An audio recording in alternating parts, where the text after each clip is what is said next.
Depois que Davi involuntariamente pronunciou juízo sobre si mesmo, Natã o confortou com a enormidade de seu pecado.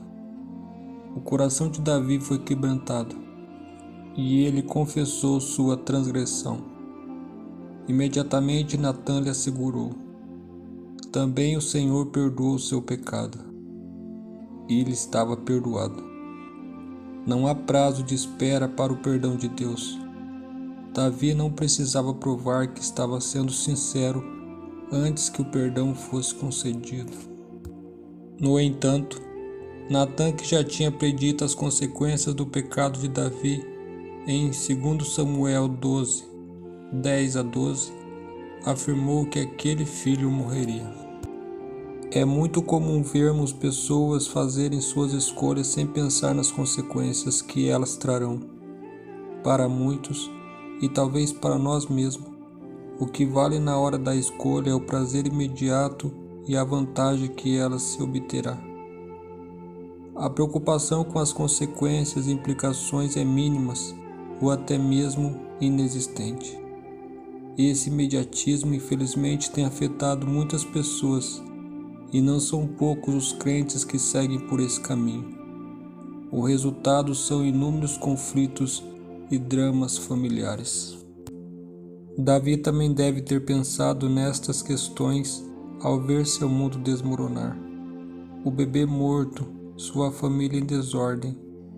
As histórias de Amon e Absalão são dois exemplos de problemas familiares. Seu futuro incerto.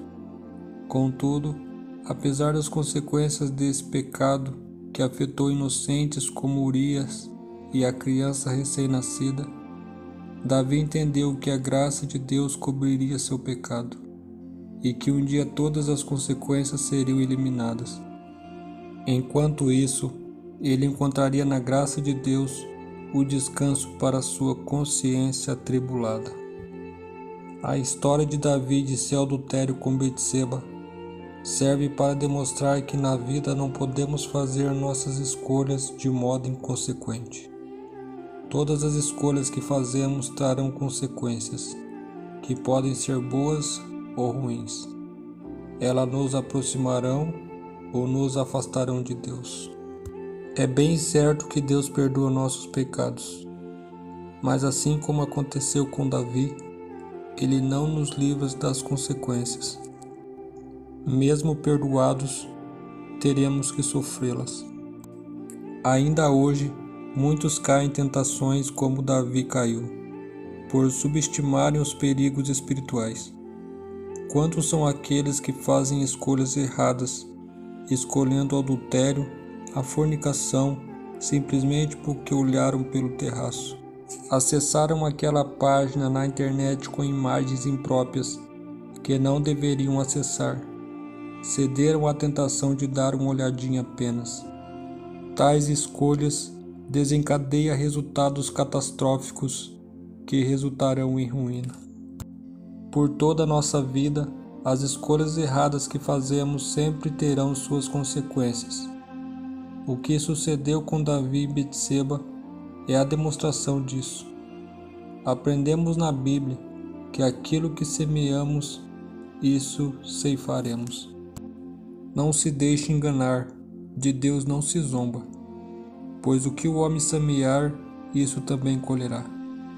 Quem semeia para a sua carne, da carne colherá destruição, mas quem semeia para o Espírito, do Espírito colherá a vida eterna.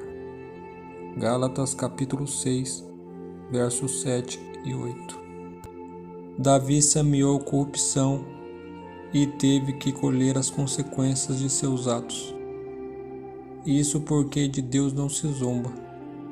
Os homens poderiam ignorar o que Davi e Betseba fizeram, mas Deus, que sonda os corações e conhece todas as coisas, sabia o que ele havia feito.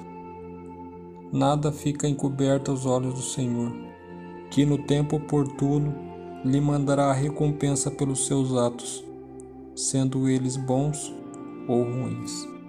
A despeito dos pecados cometidos principalmente por Davi e também por Betseba, Isso porque, pelo fato dela ser submissa ao seu Senhor, isso não tira a culpa do seu pecado. Deus os perdoou. O perdão foi declarado logo depois que Davi reconheceu sua culpa. Disse Davi a Natã: pequei contra o Senhor. Disse Natã a Davi: também o Senhor te perdoou de teu pecado. Não morrerás. Davi então sofreu as consequências por causa das suas escolhas erradas. Isso nos reforça a questão de que o perdão divino não implica na anulação das consequências de nossas escolhas. No Salmo 51, escrito por Davi, quando o profeta Natã foi ter com ele, depois de haver ele possuído Betseba, encontramos a confissão do rei de forma bastante detalhada, no qual reconhece suas culpas. Davi demonstra nesse salmo a certeza de que Deus pode perdoá-lo e restaurar sua vida, restituindo-lhe a alegria da salvação. Davi então clama a Deus com as seguintes palavras: devolva-me a alegria da tua salvação e sustenta-me com o espírito pronto a obedecer. Salmo 51:12. Se por um lado a história de Davi serve como alerta de como podemos cair em tremenda transgressão e ruína espiritual, por outro, por maior que seja a nossa culpa, mesmo que seja na proporção da culpa de Davi, ou até maior, aprendemos sobre a grandeza e ação misericordiosa de Deus. Na descrição do perdão divino concedido a Davi, podemos entender a profundidade das palavras do profeta Jeremias. Graças ao grande amor do Senhor é que não somos consumidos, pois as suas misericórdias são inesgotáveis. Renovam-se cada manhã, grande é a sua fidelidade. Lamentações, capítulo 3, versos 22 e 23. O perdão do pecado está disponível a todos que arrependidos confessam os seus pecados a Deus. As Escrituras nos levam à certeza de que todas as vezes que confessarmos os nossos pecados, Deus, em sua fidelidade e justiça, satisfeitas inteiramente em Cristo, nos perdoará. Davi foi perdoado imediatamente após ter reconhecido sua culpa. Diante disso, é preciso também entender que a certeza do perdão de Deus não deve servir como licença para pecar. No livro de Romanos encontramos o seguinte texto: que diremos então? Continuaremos pecando para que a graça aumente? De maneira nenhuma. Nós, os que morremos para o pecado, como podemos continuar vivendo nele? Romanos capítulo 6, verso 1 e 2. Temos que nos esforçar para não fazermos escolhas erradas que nos levem ao pecado. Mas se pecarmos, temos a certeza confortadora do perdão, que foi nos concedido através do sangue derramado de Jesus. Querido Deus, que seu Espírito possa nos ajudar a fazer as escolhas certas, para que assim evitemos o pecado. Obrigado, Pai, pela certeza de seu perdão. Nos transforme, Senhor, em pessoas retas aos seus olhos. Essa é a nossa oração. Em nome de Jesus. Amém. Até a próxima.